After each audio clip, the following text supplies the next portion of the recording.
Hello नमस्कार दोस्तों, वकालत अड्डा के यूट्यूब चैनल पर एक बार फिर से आप सभी का मोस्ट वेलकम।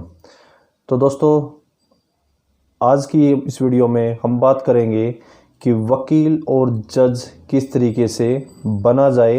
ये वीडियो बहुत इम्पोर्टेंट होने वाली है, खासकर उन सभी स्टूडेंट्स के लिए जिन्होंने हाल ही में 12th पास आउट की है या 12th के एग्ज़ाम वो भी दे रहे हैं, या जिनकी ग्रेजुएशन कंप्लीट होने वाली है या ग्रेजुएशन कंप्लीट कर चुके हैं और जो सपना देखते हैं जुडिशरी फील्ड में अपना करियर बनाने के लिए।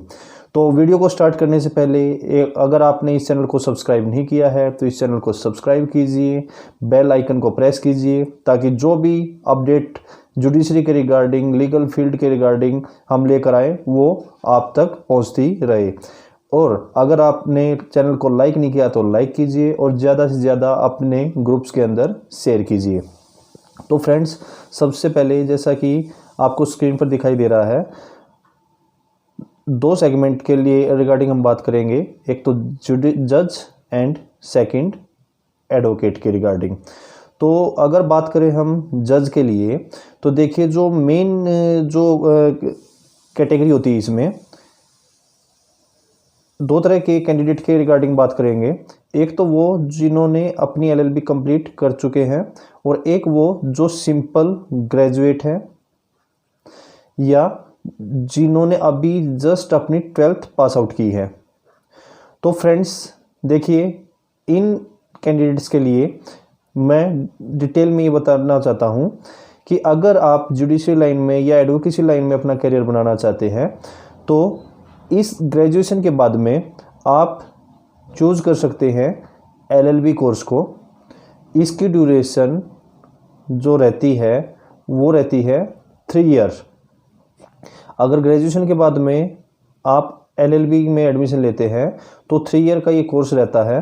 और अगर 12th के बाद में आप लीगल फील्ड को चुनते हैं तो 12th के बाद आपको 5 ईयर कोर्स बीए एलएलबी आप चूज़ कर सकते हैं, जिसकी ड्यूरेशन रहती है 5 ईयर्स की।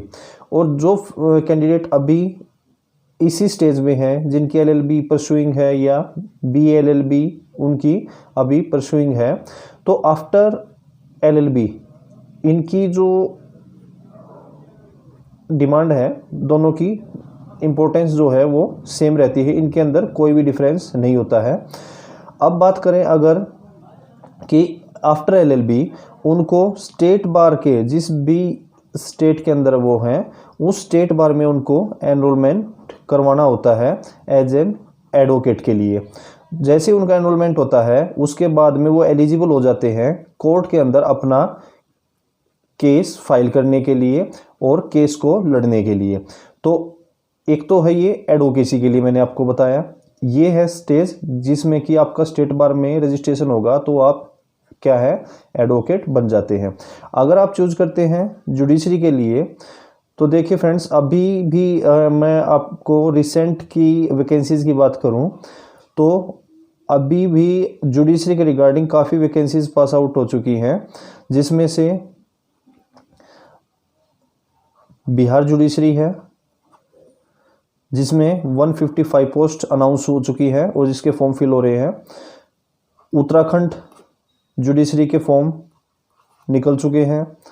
गुजरात जुडिशरी भी अनाउंस हो चुका है। अभी राजस्थान जुडिशरी भी अनाउंस होने वाला है इसी महीने में, इसके भी फॉर्म निकलने वाले हैं। तो ये जितने भी फॉर्म हैं आफ्टर एलएलबी या आपकी एलएलबी कंप्लीट हो चुकी है तो वो सभी कैंडिडेट इन पोस्ट के लिए अप्लाई कर सकते हैं only and only basis LLB के ऊपर। अगर हम बात करें एडवोकेट की तो इसके भी अभी जैसे हरियाणा स्टेट के अंदर एडीए की वैकेंसी अनाउंस हो चुकी है और जिसके फॉर्म भी अभी भरे जा रहे हैं। अगर बात करें अदर स्टेट की, राजस्थान के अंदर अभी 2 वैकेंसीज अनाउंस होने वाली हैं, एक तो जेएलओ और एक एपीओ। ये जो पोस्ट है हर स्टेट में इनका नाम अलग होता है, अदरवाइज ये सभी की सभी क्या होती है, सिमिलर पोस्ट होती हैं। अब बात करें थोड़ा इसके सिलेबस की। इस वीडियो को बगैर स्किप किए लास्ट तक देखना, ये वीडियो काफ़ी इंपॉर्टेंट होने वाली है आप सभी के लिए। अगर बात करें हम इसके सिलेबस की या और क्या अपॉर्चुनिटी है एलएलबी के बाद में, तो देखिए दोस्तों, अगर आप आफ्टर एलएलबी अगर आप टीचिंग लाइन के अंदर भी आना चाहते हैं, इसके अंदर एक ऑप्शन और रखते हैं, अगर आप टीचिंग लाइन में भी आना चाहते हैं तो टीचिंग लाइन के लिए भी एलएलबी के बाद आप एलएलएम का ऑप्शन चूज कर सकते हैं। एलएलएम इसकी मास्टर डिग्री होती है, जिसके भी आप नेट क्लियर करके इजीली असिस्टेंट प्रोफेसर रिक्रूट हो सकते हैं। असिस्टेंट प्रोफेसर की भी काफ़ी पोस्ट हर स्टेट के अंदर अनाउंस होती रहती हैं। तो एक ये कैरियर ऑप्शन आपके लिए यहाँ पर, जैसा कि और भी आप डिग्री करते हैं, एमए करते हैं, एमएससी करते हैं, बीएड करते हैं, उसके थ्रू भी आप टीचिंग लाइन में जाते हैं, तो इसमें भी टीचिंग का ऑप्शन आपके लिए हमेशा के लिए ओपन रहता है।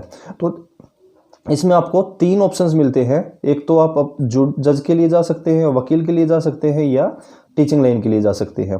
अभी अगर हम बात करें इसके एग्जाम पैटर्न की या सब्जेक्ट के रिगार्डिंग, तो दोस्तों देखिए, इसमें आपके कुछ रहता है मेजर सेगमेंट और कुछ रहता है minor segment.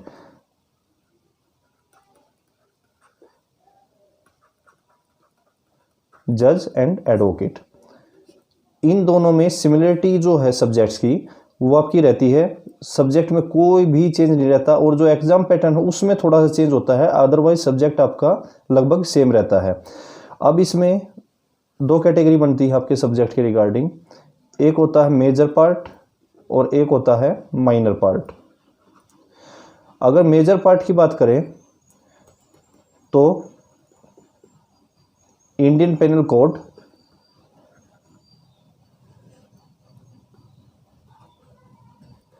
Criminal procedure code, civil procedure code, Indian evidence act, constitution of India. ये कॉन्स्टिट्यूशन ऑफ इंडिया संविधान, आप अगर आप 12th पास आउट किए हैं या ग्रेजुएशन पास आउट किया, आप बीए से हैं और आपने पोल साइंस का भी अगर आपके पास कोई सब्जेक्ट रहा है, तो उसमें भी आप पहले से ही पढ़ते आए हैं, ये कोई आपके लिए नया नहीं है कॉन्स्टिट्यूशन। हाँ, इसमें ये है, इसमें आपको डिटेल में इसको पढ़ना पड़ेगा। अगर बात करें माइनर सेगमेंट की, तो माइनर सेगमेंट में भी like Indian contract act, Indian limitation act, specific relief act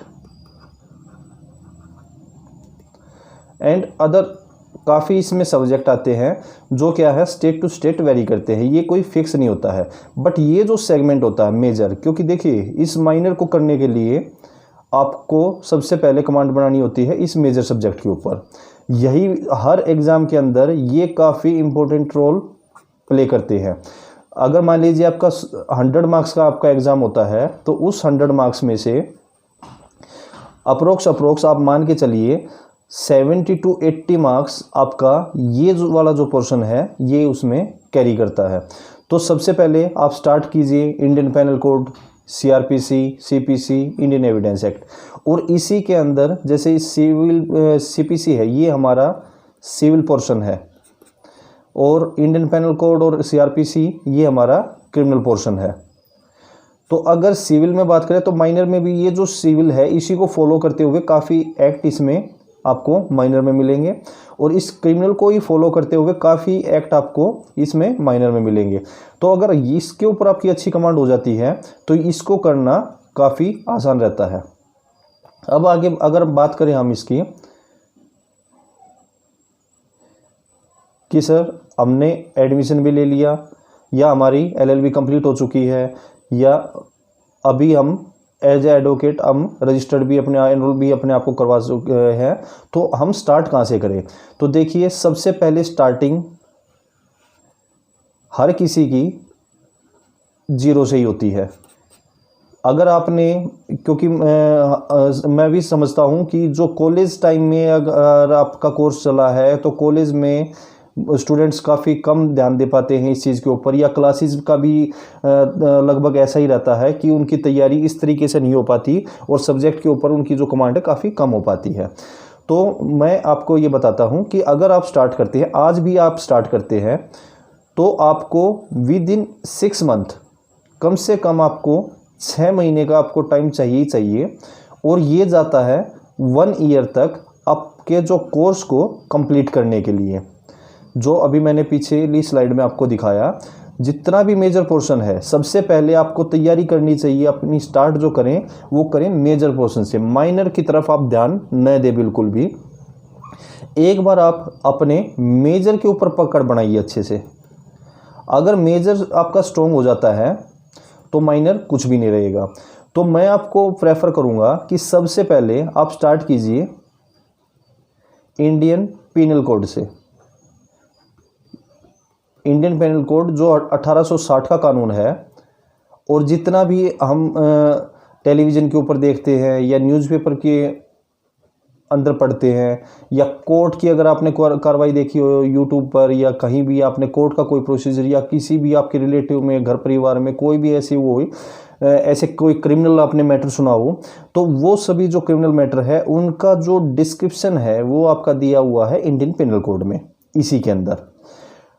और इसी के साथ में एक बार इसको गो थ्रू करने के बाद में आप नेक्स्ट कीजिए क्रिमिनल प्रोसीजर कोड, क्योंकि क्रिमिनल प्रोसीजर कोड इसी का, जो इसमें क्राइम दे रखे हैं उसी को किस तरीके से प्रोसीजर में लाया जाता है कोर्ट के अंदर, वो सारा दिया हुआ है क्रिमिनल प्रोसीजर कोड के अंदर। देन उसके बाद में नेक्स्ट टू नेक्स्ट हम चलेंगे। तो दोस्तों आज के लिए मैं इतनी ही डिटेल आपके लिए लेकर आया था। अगर आप इसके लिए अभी फ्यूचर अपना बनाना चाहते हैं जुडिशरी या एडवोकेसी में, और लीगल फील्ड के अंदर आप आना चाहते हैं या आ चुके हैं और अपनी तैयारी को बेहतरीन से बेहतरीन करना चाहते हैं, तो आज ही वकालत अड्डा को फॉलो कीजिए। इसी पर काफ़ी आपको अपडेट्स मिलेंगी, और हमारा जो कोर्स है उसके बारे में भी मैं आपको बताऊंगा। आपको बिल्कुल डिटेल, बिल्कुल जीरो से स्टार्ट करके आपको बिल्कुल एक्सट्रीम लेवल तक ले जाया जाएगा, ताकि आप इन दोनों में से किसी भी फील्ड के अंदर, या आप टीचिंग लाइन में जाना चाहते हैं तो उसके अंदर भी आप काफ़ी स्ट्रॉन्ग कैंडिडेट के रूप में अपने आप को खड़ा कर सके। तो आज के लिए इतना ही। एक बार मैं फिर से आपको कहना चाहूँगा कि अगर आपने हमारे चैनल को सब्सक्राइब नहीं किया है तो सब्सक्राइब कीजिए, और अगर आपकी कोई भी क्वेरी है एडमिशन के रिगार्डिंग, अगर आप अभी 12th पास आउट है या ग्रेजुएशन आपने की है और LLB में एडमिशन भी लेना चाहते हैं, और कौन सा कॉलेज बेस्ट है आपके स्टेट के हिसाब से, किस तरह के कॉलेज से आपको LLB करनी चाहिए, अगर उसके रिगार्डिंग भी आपको कोई भी इंफॉर्मेशन चाहिए तो आप हमारे व्हाट्सएप नंबर 8684816767 पर कॉन्टैक्ट कर सकते हैं, या हमारा टेलीग्राम ग्रुप है जिसका लिंक है t.me-वकालत अड्डा 1, इस पर भी आप हमें ज्वाइन करके फॉलो कर सकते हैं। तो इसी के साथ ही थैंक यू। जय हिंद, जय भारत।